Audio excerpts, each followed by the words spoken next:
தேவமாதாவின் வணக்க மாதம் 2ஆம் நாள். தேவதாய் பிறந்த வேளையில் அன்னைக்கு கொடுக்கப்பட்ட வரப்பிரசாதம் எவ்வளவு முக்கியமானது என்று ஆராய்ந்து பார்க்கிறது. சர்வேஸ்வரன் தேவமாதாவுக்கு கொடுத்த வரங்கள் எல்லாவற்றிலும் மிகவும் முக்கியமானது ஜென்ம பாவமில்லாமல் உற்பவித்த வரமே. மற்ற மனிதர்களோடு கூட பிறக்கிற ஜென்ம பாவத்தை அன்னையினிடத்திலே நீக்கி அந்த மகத்தான தன்மையை அன்னைக்கு மாத்திரம் வழங்கினார். பரிசுத்த கன்னி மரியம்மாள் இறைவனின் தாயாவதற்கு நியமிக்கப்பட்டதாலும் சர்வேஸ்வரன் அன்னை பேரில் தமது பிரியத்தை வைத்திருந்ததாலும் நரக பாதாளத்தின் பாம்பாகிய பசாசின் தலையை நசுக்கும் வரம் பெற்றதாலும் ஓர் நொடியாயிலும் பசாசுக்கு அடிமையாயிருக்கவும் சர்வேஸ்வரனுடைய கோபத்துக்கு பாத்திரமாயிருக்கவும் கூடவில்லை. அத்தகைய பொல்லாப்பு தேவ நீதிக்கும் தெய்வீக பரிசுத்தத்தனத்திற்கும் பொருந்தாது.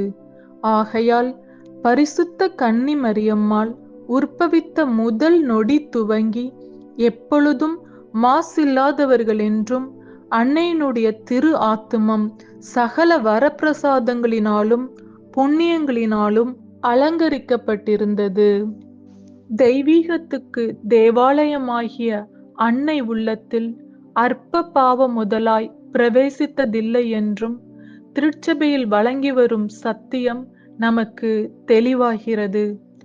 ஜென்ம பாவமில்லாமல் உற்பவித்தது விசுவாச சத்தியம் என்று பரிசுத்த பிதா 9ஆம் பத்திநாதர் 1854ஆம் ஆண்டு வரையறுத்து கூறினார். இதுவே தேவதாயின் பிரதான மகிமை. நாமும் இந்த மேலான மகிமையை மதித்து ஸ்துதித்து அப்படியே மரண பரியந்தம் விசுவசிப்போம் என்று உறுதியான பிரதிக்கனை செய்வோமாக.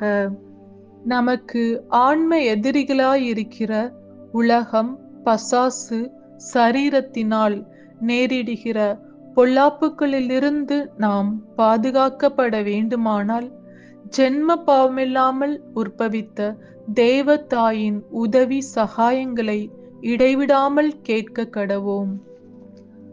புதுமை 1621ஆம் ஆண்டில் ஜெர்மானிய தேசத்தின் 2ஆம் பெர்தினாந்த் என்னும் அரசர் பதிதர்களான சுவேது என்பவர்களால் தமக்கு பெரிதும் தீங்கு நேரிட்டு கொண்டிருக்கிறதைக் கண்டு பரிசுத்த கன்னிகையின் அடைக்கலத்தை அண்டி வந்தார். தம்முடைய ராஜ்ய தலைநகரான லியேனா நகரத்துக்கு நடுவில் தேவமாதாவின் பேரால் அதிசயமான ஸ்தம்பம் ஒன்றை ஸ்தாபித்தார். இந்த ஸ்தம்பம் ஜென்ம பாவமில்லாமல் உற்பவித்த பரம ராக்கினியின் பற்பல அடையாளங்களால் அலங்கரிக்கப்பட்டிருந்தது. அதன் உச்சியில் பசாசாகிய நரக பாம்பின் தலையை நசுக்கின பரிசுத்த கன்னிகையின் சுரூபம் ஸ்தாபிக்கப்பட்டது.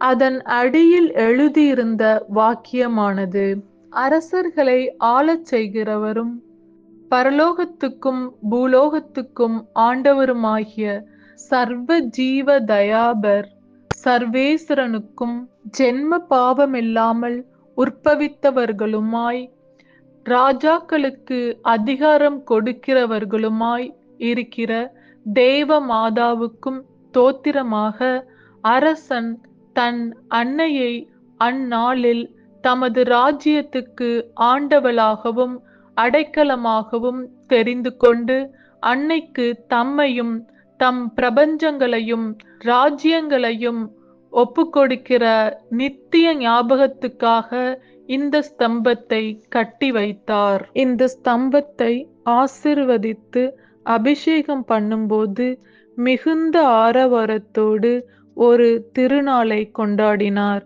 இப்படி சகலமும் தயாரான பின் அந்த பக்தியுள்ள அரசன் தன் பிள்ளைகள், மந்திரிகள், பிரபுக்கள் சூழ கோவிலுக்கு போய் அங்கு நடக்கும் திருப்பலி காணும் நேரத்தில் தமது சிம்மாசனத்திலிருந்து இறங்கி பீடத்தண்டையில் வந்து முழந்தாளிருந்து தேவ மாதாவை தமக்கும் தம்முடைய ராஜ்யத்துக்கும் பிரதானமான ஆண்டவளாக தெரிந்து கொண்டு பரிசுத்த கன்னிகை மாசில்லாமல் உற்பவித்த திருநாளை ஒவ்வொரு ஆண்டும் கொண்டாடுவேன் என்று தாம் பண்ணின உடன்படிக்கையை பிரசித்தமாய் வெளிப்படுத்தினார். அவரும் அவரது ராஜ்யமும் தேவமாதாவின் பரிந்துரையால் முழுமையாக அந்த பதிதர்களின் தீங்கிலிருந்து விடுதலை பெற்றார்கள். ஜெபம். கல்வாரி நாதருடைய மாதாவே, ஆதி மனிதன் பாவம் செய்த பிறகு பாம்பினுடைய தலையை நசுக்க சர்வேஸ்வரனால் குறிக்கப்பட்டவர்கள் நீரே. பசாசின் கபட தந்திரத்தில் ஒரு காலும் அகப்படாமல் பசாசை ஜெயித்தவர்கள் நீரே. பசாசானது உமது திருப்பாதத்தின் கீழ் இருக்கிறதைக் கண்டு நான் சந்தோஷப்படுகிறேன். மிகுந்த இரக்கமுள்ள கன்னி மரியாயே, என் மாற்றானாகிய பசாசு எனக்கு செய்த தந்திரங்களை பாரும். உம் உதவியை கேட்டு உம்மை பக்தியோடு வேண்டிக் கொண்டிருந்தால் பசாசு என் ஆத்துமத்தில் இத்தனை கேடுகளை வருவித்திருக்க மாட்டான். இனிமேல் எனக்கு வருகிற தந்திரங்களில் உமது உதவியை கேட்டு மன்றாடுகிறேன். தாழ்ச்சியான என் நம்பிக்கையோடு என் மன்றாட்டை உம் பாதத்தில் சமர்ப்பிக்கிறேன் தாயே. ஆமேன். இத்தினத்தில் அடிக்கடி சொல்ல வேண்டிய சுகிர்த ஜெபமானது உம்முடைய மாசில்லாத கன்னிமையையும் ஜென்ம பாவமில்லாமல் உற்பவித்த மகிமையையும் பார்த்து, பரிசுத்த கன்னி மரியாயே, என் ஆத்துமத்தையும் சரீரத்தையும் சுத்தப்படுத்தியருளும். ஆமேன். இரண்டாம் நாளில் செய்ய வேண்டிய நற்கிரிகையாவது தேவமாதாவை குறித்து ஓர் ஏழைக்கு தர்மம் கொடுக்கிறது.